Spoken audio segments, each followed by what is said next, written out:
Niin ole hyvä Riikka ja tervetuloa tänne Jyväskylään oikein paljon. Paljon kiitoksia Henri ja oikein hyvää huomenta.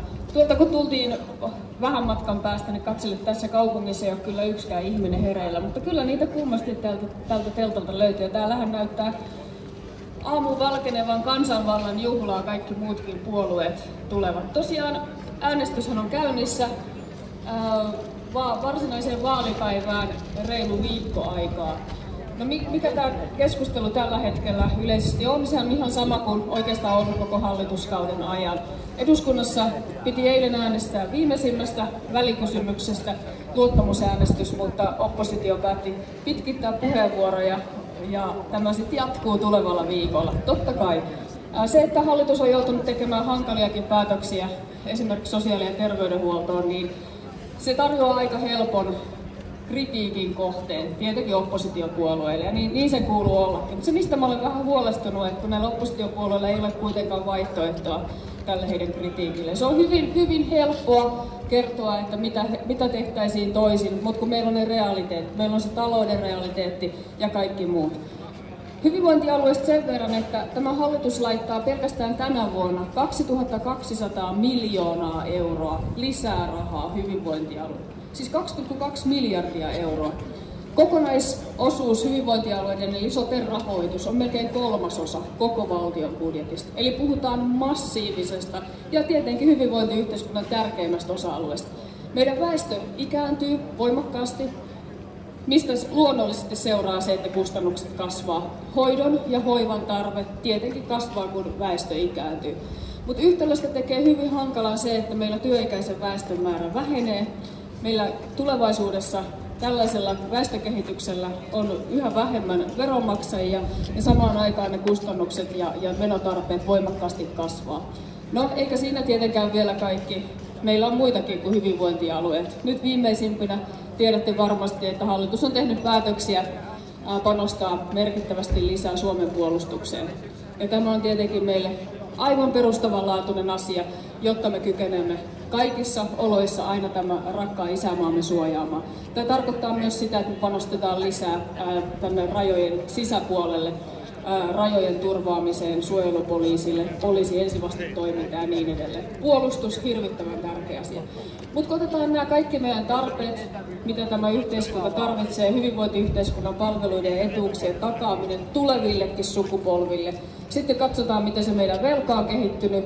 Tässä maassa on eletty velaksi vuosikaudet, talouskasvu on ollut hyvin kituliasta, niin valitettavasti viivan alle jää aika pahoja lukuja. Ja tämä on se, mitä tämä hallitus on lähtenyt korjaamaan. Me olemme sanoneet, että velkasuhde vakautetaan vaalikauden loppuun saakka, siitä me pidämme kiinni. Me olemme joutuneet tekemään toimia tämän eteen.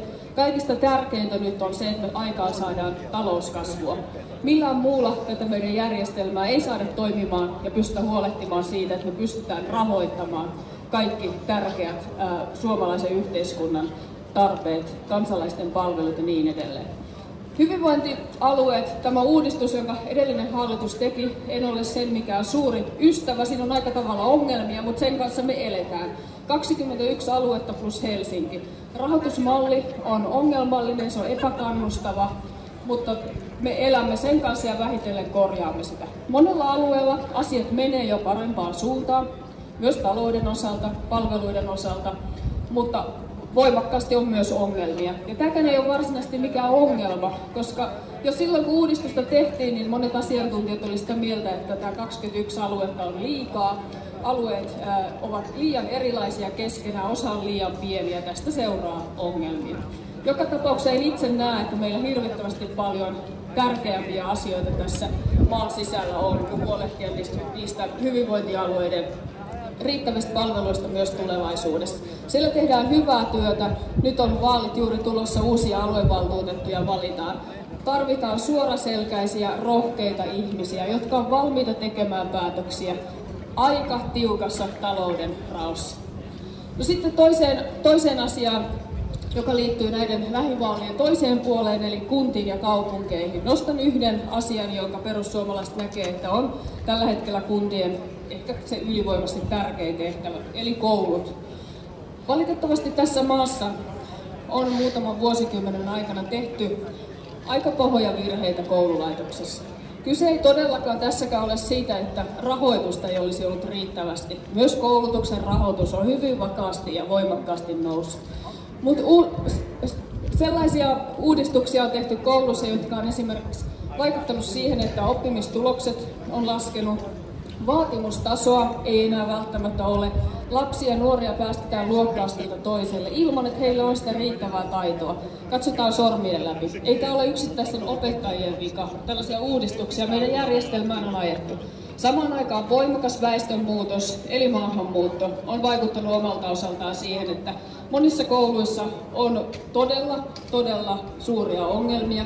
Jos luokassa esimerkiksi puhutaan 10 eri kieltä, opettaja joutuu olemaan tulkki, vartija, poliisi ja niin edelleen, niin ei sitä luonnollisestikaan mitään tuo. Me tarvitaan kouluihin lisää vaatimuksia, me tarvitaan auktoriteetteja.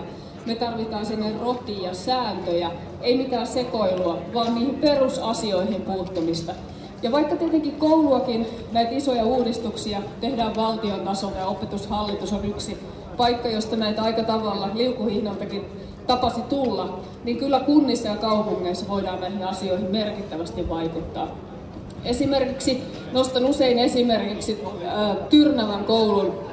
Tyrnävällä olevan koulun, Kuulammin koulun tuolta Pohjois-Pohjanmaalta, jossa on opettajavetoisesti tehty todella loistavia uudistuksia tasoryhmiin, lapset laittaneet itsensä sen mukaan, että minkälaista numeroa he tavoittelevat. Ja tämä tasoryhmä on ollut erittäin toimiva.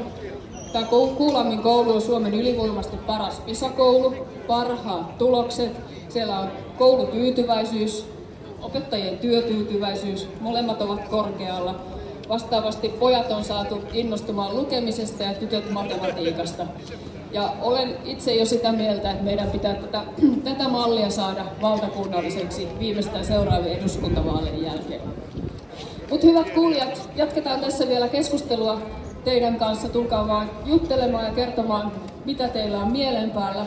Täällä on huomattavan paljon jyväskyläläisiä ja muita tästä alueelta olevia kuntavaaliehdokkaita ja hyvinvointialueen ehdokkaita. Tulkaa heiltä kysymään paikallista ja tärkeistä asioista ja kertomaan, mitä valtuustoissa erityisesti seuraavalla kaudella pitää tehdä. Jos ette ole vielä käyneet äänestämässä, niin muistutan, että ennakkoäänestys on paraikaa käynnissä ja tosiaan varsinainen vaalipäivä sitten viikon päästä sunnuntaina. Oikein mukavaa lauantai-päivän jatkoa, hyvää viikonloppua ja aurinkoista kevättä. Kiitoksia.